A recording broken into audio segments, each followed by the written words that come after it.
मैं मियां दाऊद, मुझे भी लाहौर हाई कोर्ट से ही ये पता चला कि थप्पड़ मारना काबिल दस्तंदाजी जुर्म नहीं है। इसका मतलब है आप किसी को भी पाकिस्तान में थप्पड़ मार दें, इसकी बुनियाद पर आपके खिलाफ पर्चा दर्ज नहीं किया जा सकता। ये मुझे लाहौर हाई कोर्ट से ही पता चला। और सोशल मीडिया में ये बड़े ये चीज़ें आम चुटकुलों की तरह आती है। दुनिया भर में किसी मुल्क में भी कोई सदर या वज़ीर आज़म को कोई प्रॉब्लम हो तो वो कहते हैं भाई अगर आप लाहौर हाई कोर्ट में पटिशन दायर करें तो आपको आपकी मर्जी का फैसला मिल जाएगा। ये सोशल मीडिया पर ये चीज़ें चल रही हैं। जी आप कंटिन्यू रखिए। जी देख, ये क्यों चलती हैं, ये चीज़ें क्यों चलती हैं? क्योंकि जो फैसले करने वाले कुछ लोग थे या अभी भी कुछ लोग हैं, उनके फैसले जो हैं वो कानून से कंट्राडिक्ट करते हैं। उनके फैसले जो हैं वो बुनियादी हकायक से कंट्राडिक्ट करते हैं। देखें, जिस थप्पड़ की आप बुनियाद बात कर रहे हैं, मैं भी जानता हूँ और आप भी जानते हैं, अगर वही थप्पड़ किसी मिनिस्टर के बेटे को पड़ा होता, किसी जज के बेटे को पड़ा होता, किसी जर्नैल के बेटे को पड़ा होता, किसी और तगड़े ब्यूरोक्रेट के बेटे को पड़ा होता तो फिर वो जुर्म था। उनमें से किसी को नहीं, आम आदमी को थप्पड़ मारा था। आप बड़ी आप एहतियात से बात कर रहे हैं, आप बेटे का नाम क्यों ले रहे हैं? अगर खुद उनको पड़ा होता, चाहे कोई वकील हो, चाहे कोई जज हो, चाहे कोई जर्नैल हो, अगर उनके मुंह पर थप्पड़ लगा हो तो लाहौर हाई कोर्ट के फैसले के मुताबिक वो पर्चा, वो जुर्म ऐसा नहीं है कि उस पर पर्चा दर्ज किया जा सके। तो मैं बड़ी हैरत से ये सोचता था कि फिर वो जो एमपीएस जिनके जो थप्पड़ों के हमने देखे, उस पर आज खुद नोटिस हुए, वो डिस्क्वालीफाई हुए, पता नहीं क्या कुछ हुआ, लेकिन लाहौर हाई कोर्ट कहता है बिल्कुल नहीं, कतन नहीं। बिल्कुल आप दुरुस्त फरमा रहे हैं मियां दाऊद। मैं समीर साहब आपकी बात से ना इसकी वजह सिर्फ ये है कि, और कोशिश भी यही पिछले 2.5 साल से कोशिश हो रही है मुझे इस बात का, बतौर वकील, बतौर कोर्ट रिपोर्टर, मेरी ये बात समझ से बालातर है कि क्यों ये कोशिश की जा रही है कि आपने लाहौर हाई कोर्ट के अंदर जो मेजॉरिटी जजेस हैं वो इनकॉम्पिटेंट रखने हैं या करप्ट रखने हैं। आपको ऐसी क्या मजबूरी है? कौन लोग हैं जो ये चाह रहे हैं कि इस अदारे को बर्बाद कर दिया जाए, इस अदारे में ऐसी तबाही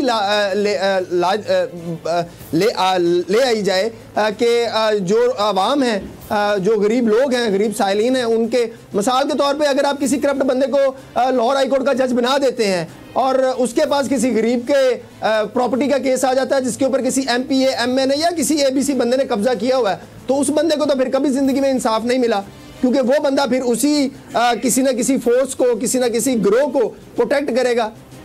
इसलिए मुझे ये बताइए, इस पूरे अमल से आज जुडिशल कमीशन ऑफ पाकिस्तान में हुआ, मियां दाऊद से हमें ये मुझे ये बताइए कि ये जो सारा मामला है कि जिस तरीके से तैनातियाँ हो रही हैं, आइन में जब ये बनाया गया वो एक जुडिशल कमीशन है, फिर एक पार्लियामेंट का भी एक कमेटी है जुडिशरी की, और वो तो एक रबड़ स्टैंप के तौर पर है, और शायद ये एक उस वक्त कंप्रोमाइज़ किया था इफ्तिखार चौधरी साहब ने जब वो चीफ जस्टिस थे। अब अगर इस तरीक़ाकार को अगर तब्दील किया जाए तो फिर दोबारा वो चैलेंज होगा, वो इन्हीं के पास जाएगा, तो कोई भी तबका उसके पास जो ताकत है उसको छोड़ने के लिए तो तैयार नहीं है। तो इस मसले का हल कोई नज़र आता है आपको, या ये जो मैं और आप गुफ्तगू कर रहे हैं यानी इसी तरह गुफ्तगू चलती रहेगी और तरीक़ाकार तब्दील नहीं होगा, और अदलिया में उसी तरह अपनी मर्जी के अपने ग्रुप्स के लोग आते रहेंगे, बार्स के जो इलेक्टेड लोग हैं वो आके जज बनेंगे, अपने अपने फिरके, अपनी अपनी पार्टी, अपने अपने ग्रुप को फिर वो आगे प्रमोट करेंगे, उसके मफादात का तहफ़्फ़ुज़ करेंगे। मैं और आप जैसे गरीब लोग हम थप्पड़े खाते रहेंगे, हाई कोर्ट्स कहते रहेंगे कुछ नहीं, और सुप्रीम कोर्ट में दरखास्त लगेगी नहीं, उठाई नहीं जाएगी, वहीं पे रजिस्ट्रार साहब उसके ऊपर बैठे रहेंगे। बिल्कुल ऐसे। तो मेरी जान फिर ये होगा कैसे, तब्दील कैसे होगा ये सब? ये तब्दील ऐसे ही होगा समी साहब, जैसे मौजूदा जो मुतनाज़ा लिस्ट है वो रुकी है। मैंने आवाज़ उठाई, आपने आवाज़ उठाई, और बहुत से लोगों ने इन तैनातियों के प्रोसेस के ऊपर, नॉमिनेशंस के ऊपर एतराज़ात उठाए, लोगों को ज़ुबान मिली, वकला बोलना शुरू हुए, सुप्रीम कोर्ट को फीडबैक जाना शुरू हुआ, लाहौर हाई कोर्ट को फीडबैक जाना शुरू हुआ, वकला ने, सीनियर वकला ने इंटरवीन किया। आखिरी जो दौरा था chief justice Pakistan mister justice Gulzar Ahmed sahab का लाहौर हाई कोर्ट में, उसमें vice chancellor vice chairman Pakistan bar council Abid Saqi sahab ने बड़े भरपूर अंदाज में इस बात को एजिटेट किया कि अगर कोई 2 नंबर बंदा जो है वो लाहौर हाई कोर्ट का जज बनाया गया तो वो उसको एजिटेट करेंगे। आप इस बात की बिल्कुल दुरुस्त निशानदेही करें। हम यही कर सकते हैं ना कि पार्लियामेंट के सामने वुकला जो है वो उठे। बेसिकली तो बुनियादी स्टेक होल्डर जो है वो वुकला हैं, लेकिन वुकला के कुछ धड़े जो है वो कंप्रोमाइज कर जाते हैं। वुकला पहले दिन से ये तो कह देते हैं कि हमने 2 नंबर बंदा जो है वो लाहौर हाई कोर्ट का, अच्छा लेकिन यहाँ पर एक सेकंड मियां दाऊद बनने देना, लेकिन जब वो जज बन जाता है तो उसके बाद मियां दाऊद एक मुझे यहाँ पर बात कहने दें। मैं बड़ी माजरत से ये बात करता हूँ कि वकला के जो धड़े हैं, जिस तरह वकला कानून की धज्जियाँ उड़ा रहे हैं, ये अभी इलेक्शन हुए, चाहे जीतने वाले आपके दोस्त ही होंगे, जिस तरह फायरिंग हुई और खुलेआम फायरिंग हुई, क्या ये वकला को जेब देता था? अच्छा, फिर सरगोदा में जो वहाँ पर जो बार के प्रेसिडेंट हैं, उन्होंने डीपीओ को कहा हुआ है कि मैं तुम्हें उठा के ले जाऊँगा, तुम ज़रा पर्चे तो दर्ज करो इन वकला के ख़िलाफ़ जिन्होंने फायरिंग की है।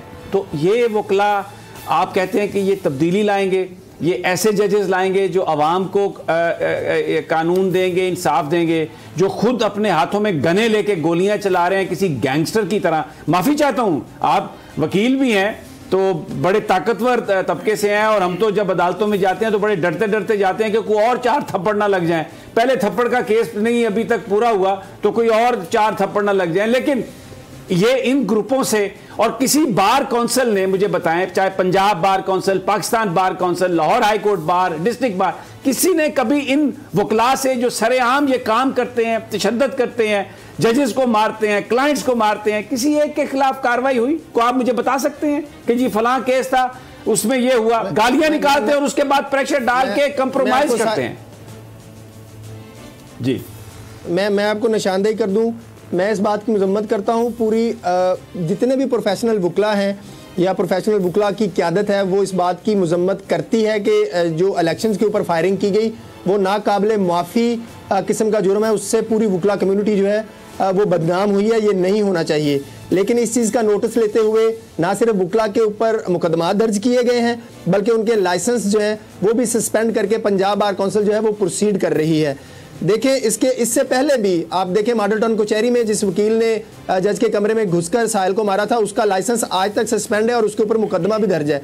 देखिए समी साहब, अच्छे और बुरे लोग हर जगह पे मौजूद होते हैं। अगर आप देखें तो मारने वाले वकला जो हैं वो 4, 5, 6 होंगे, लेकिन उनकी मजम्मत करने वाले वकला की तादाद बहुत ज़्यादा है। बहरहाल इन्हीं लोगों से, इसी आवाम से, इन्हीं पॉलिटिकल पार्टी से हमें ये तवक्को है ना कि ये सिस्टम की बेहतरी के लिए काम करेंगे। अब एंकर हो गया, मैं हो गया, या कोई रिपोर्टर तो निशानदेही कर सकते हैं, हम इस चीज़ को एजिटेट कर सकते हैं कि ये गलत हो रहा है। देखें, और इसके अलावा दूसरी बात कि पाकिस्तान बार काउंसिल का और पंजाब बार काउंसिल का बड़ा मेजर कंट्रीब्यूशन है। पहले दिन से आबिद साकी साहब जो हैं वो पाकिस्तान बार काउंसिल के प्लेटफॉर्म से इस बात की तंबीह कर रहे थे कि लाहौर हाई कोर्ट में मुतनाज़ा बंदों को जज नहीं बनाया जाएगा, हम उसकी मजम्मत करेंगे, उसके लिए जो है वो कोशिश करेंगे। और आज उसका नतीजा निकला ना, तो इसी वजह से जुडिशल कमीशन ऑफ पाकिस्तान को जितना ऑन द रिकॉर्ड और of the record material provide किया गया, जिसकी वजह से ये गलत लोग जो हैं वो लाहौर हाई कोर्ट के जज बनने से रह गए। मैं ये नहीं कहता कि 16 के 16 नाम ही जो हैं वो गलत थे या 2 नंबर लोग थे या करप्ट लोग थे, इनमें बहुत काबिल लोग भी जो थे। लेकिन इस पूरे प्रोसेस से हमने जो सीखा और लर्न किया वो ये किया है कि खुदा का वास्ता है कि chief justice Lahore high court का जो ऑफिस है उसको मिसयूज ना किया जाए। कॉन्स्टिट्यूशन ने ज़रूर आपको ये पावर दी है, आपकी डिस्क्रिएशन है कि आप लाहौर हाई कोर्ट में जजेस की तैनाती के नाम प्रपोज करें, लेकिन खुदारा जब आप उन नामों को प्रपोज करने जाएं तो आप उन नामों की क्रेडिबिलिटी चेक करें, आप उन नामों की एकेडमिक क्वालिफिकेशंस देखें, आप उन नामों के केसेस देखें कि इसने कंटेस्टेड केसेस कितने किए हैं। एक तो जाली तरीकाकार जो है वो पंजाब के निज़ाम अदल में, बल्कि पूरे पाकिस्तान के निज़ाम अदल में है कि मियां दाऊद का केस है तो उसमें साथ 4 और वकीलों की भी हाजिरी लगी हुई है, तो वो केस उसका भी काउंट हो जाता है। इस फेक प्रोसेस के जरिए आप स्क्रूटनी करें, फिल्टर लगाएं, ताकि लाहौर हाई कोर्ट जो है, देखिए सबसे इंपॉर्टेंट बात जो है समी साहब कि मेजर कंट्रीब्यूशन सुप्रीम कोर्ट के अंदर जो जाता है वो लाहौर हाई कोर्ट का जाता है। सुप्रीम कोर्ट के बारे में जब एलिवेशंस होती है तो ये समझा जाता है कि Lahore high court supreme court की नर्सरी है।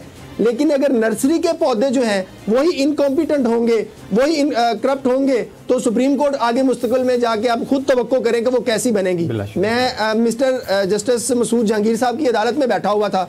आप यकीन करें कि वो मैंने 12 साल में शायद वो पहला जज देखा है जिसके लिए दिल से आवाज़ निकली कि यार तो ये बंदा जज है या और बाकी जो हैं वो उनमें किसी किस्म की कोई कमी है कि वो क्लाइंट को गाइड कर रहे हैं, वो वकील को गाइड कर रहे हैं। और वकील के किसी भी के अगर किसी वकील को वहाँ पे मतलब कोई पॉइंट आउट कर रहा है कि चीज़ को इसको ऐसे नहीं ऐसे नहीं।